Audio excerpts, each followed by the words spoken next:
Friends over here module का अगर हम लोग सीक्वेंस देखें तो उन्होंने एक basics of the mutual fund दे रखा है,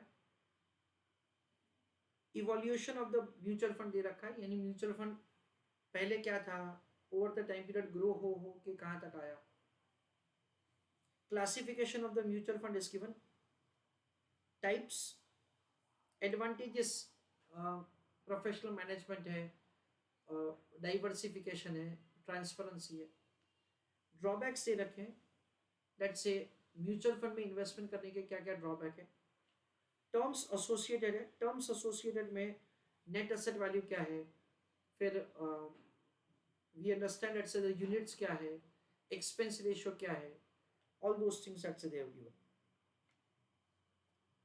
to the best of my understanding ये जो पहला दो पॉइंट है ना वो एग्जामिनेशन में पूछने का पॉसिबिलिटी बहुत कम है। जो सेकेंड एंड थर्ड है say that is what say the majorly I think that say that can be there in examination. देखो बेसिक्स एंड इवैल्यूएशन में उन्होंने क्या दे रखा है, सबसे पहले उन्होंने इंट्रोडक्शन दे रखा है म्यूचुअल फंड का मतलब, हाउ डज इट वर्क, यानी इन्वेस्टर से पैसे लिए और उसका इन्वेस्टमेंट किया। What is mutual fund, it is basically a trust, who can invest, anybody can invest in the mutual fund, how mutual fund works for you, mutual fund ने सब पैसे लिए, वो पैसे का उन्होंने इन्वेस्टमेंट किया, जो भी रिटर्न आया वो इन्वेस्टर को डिस्ट्रीब्यूट किया, और अगर उन्होंने रिटेन किया है अपने पास ही रखा है देन इन दैट केस उसका इफेक्ट एनएवी में आ जाता है और उस हिसाब से इन्वेस्टर को रिटर्न मिलता है। अल्टीमेटली म्यूचुअल फंड ने पैसा लिया, ये पैसे का इन्वेस्टमेंट किया, उन्होंने अर्न किया और उन्होंने डिस्ट्रीब्यूट किया तो ठीक है, नहीं किया और उन्होंने अपने पास ही रखा तो उसका इफेक्ट एनएवी पे आ जाता है। तो इन्वेस्टर को अगर कैश पे रिटर्न चाहिए तो वो क्या करेगा, अपना इन्वेस्टर बेच देगा। Should we invest in stocks और म्यूचुअल फंड, तो उसका उन्होंने एक बेसिक एक्सप्लेनेशन दिया है कि म्यूचुअल फंड में इन्वेस्टमेंट करने से क्या फायदा होगा। So these are very general points that they have given. I don't think that say this can be asked in examination. ये जो है वो भी बिल्कुल ही मुझे नहीं लग रहा कि एग्जामिनेशन में आ सकता है कि म्यूचुअल फंड का फर्स्ट फेज क्या था 1964 में, सेकेंड फेज, थर्ड फेज, ऐसा उन्होंने दे रखा है।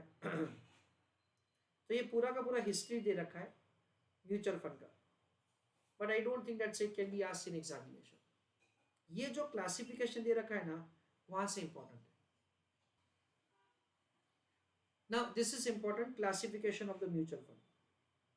उन्होंने ऐसा दे रखा है दैट्स क्लासिफिकेशन में बेसिकली फंक्शनल के हिसाब से उन्होंने तीन दे रखा है, एक ओपन एंडेड है, दूसरा क्लोज एंडेड है और तीसरा उन्होंने दे रखा है दैट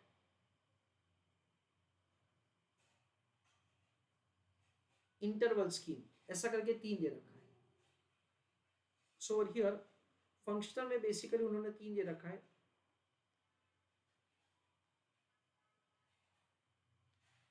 ओपन एंडेड का मतलब continuous buy and sell, close ended का मतलब आपके पैसे कुछ समय के लिए ब्लॉक होंगे, उसके बाद पूरा का पूरा ये जो म्यूचुअल फंड का स्कीम है ना वो टर्मिनेट हो जाएगा और सारे यूनिट होल्डर्स को उस वक्त जो एनएवी होगा वो मिल जाएगा। इंटरवल का मतलब क्या होता है, आज शुरू हुआ, कुछ समय के लिए बंद हो गया, वापस कुछ समय के लिए वो ओपन होगा and then it is again closed. So like that say what will happen, that say let us say 3 महीने के लिए क्लोज हो गया, फिर 15 दिन के लिए वो विंडो खुलेगा। सो 15 दिन के अगर आपको रिडीम करना है तो रिडीम कर सकते हो, वापस वो 1 महीने के लिए या 3 महीने के लिए क्लोज हो जाएगा, दैट इज द इंटरवल। फिर उन्होंने दे रखा है पोर्टफोलियो। पोर्टफोलियो में फ्रेंड्स उन्होंने तीन दे रखा है, एक उन्होंने दे रखा है इक्विटी, एक उन्होंने दे रखा है इक्विटी, दूसरा उन्होंने दे रखा है डेट और तीसरा उन्होंने दे रखा है स्पेशल इक्विटी। ऐसा करके उन्होंने तीन दे रखा है। जो इक्विटी है ना फ्रेंड्स, इक्विटी में उन्होंने इक्विटी में वापस उन्होंने तीन दे रखा है, वन इज द ग्रोथ, दूसरा एग्रेसिव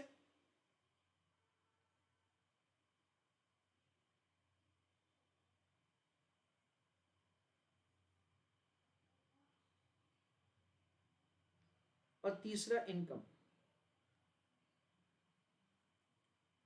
ग्रोथ का मतलब it is like giving you a regular return. Aggressive का मतलब कि आपने जो लार्ज कैप, मिड कैप और स्मॉल कैप में ज्यादा इन्वेस्टमेंट किया है, that is what we understand is the aggressive one. Debt, debt में उन्होंने दे रखा है हमको बॉन्ड और गिल्ट। गिल्ट का मतलब होता है फ्रेंड्स गवर्नमेंट सिक्योरिटीज है, गोल्ड है, उन सब की बात है। स्पेशल में उन्होंने बहुत सारा दे रखा है। उन्होंने दे रखा है उसमें इंडेक्स फंड, निफ्टी के प्रपोर्शन में इन्वेस्टमेंट करेंगे ऐसा। उसके बाद इंटरनेशनल दे रखा है,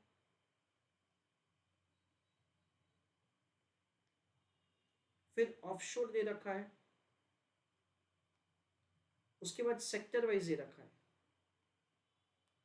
सेक्टर वाइज में क्या होगा, पीएसयू है, बैंकिंग है, फार्मा है, ऐसा करके स्पेसिफिक सेक्टर को पकड़ के उस पर इन्वेस्टमेंट करेंगे। तो अगर इन्वेस्टर को लग रहा है दैट से एक सेक्टर ग्रो होने वाला है तो ऐसे म्यूचुअल फंड में आप इन्वेस्ट कर सकते हो। Then money market. Money market का मतलब ये होता है दैट से द कमर्शियल पेपर हो गया, ट्रेजरी बिल हो गया, रीपर्चेस एग्रीमेंट हो गया, ऐसे बहुत ही शॉर्ट टर्म सिक्योरिटीज में जो इन्वेस्टमेंट्स करते हैं ना, वैसा म्यूचुअल फंड। उसमें क्या होता है कि investor is having a protection कि वो प्राइस परचेस प्राइस से नहीं गिरेगा, पर उसमें रिटर्न भी बहुत मार्जिनल होता है। Then fund of fund. Fund of fund का मतलब है कि आपने म्यूचुअल फंड इन्वेस्टमेंट किया है और म्यूचुअल फंड ने ये पैसा दूसरे म्यूचुअल फंड में इन्वेस्टमेंट किया है। Then it is the capital protection. Capital protection is not in a way that से कुछ इंश्योरेंस मिलेगा। Capital protection in a way that से they will make investment in such a way wherein your capital will remain intact। उसके बाद that is say gold funds। Gold fund is basically that is going to track the gold price, and we understand that say instead of holding the gold in that is physically, this is the best way you hold it in dematerialized form। तीसरा उन्होंने दे रखा है ownership. Ownership पे उन्होंने दे रखा है it is so the public sector, then it is private sector, and then it is the foreign।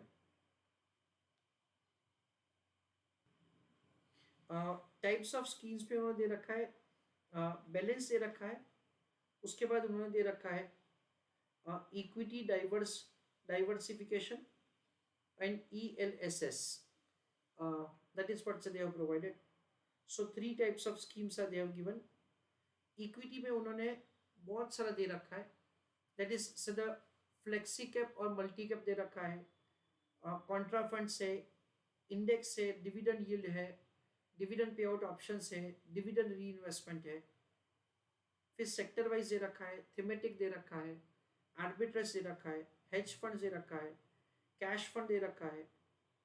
ETF पे उन्होंने वापस 3 दे रखा है, it is the index, commodity, bond and currency और फिक्स मेच्योरिटी प्लान।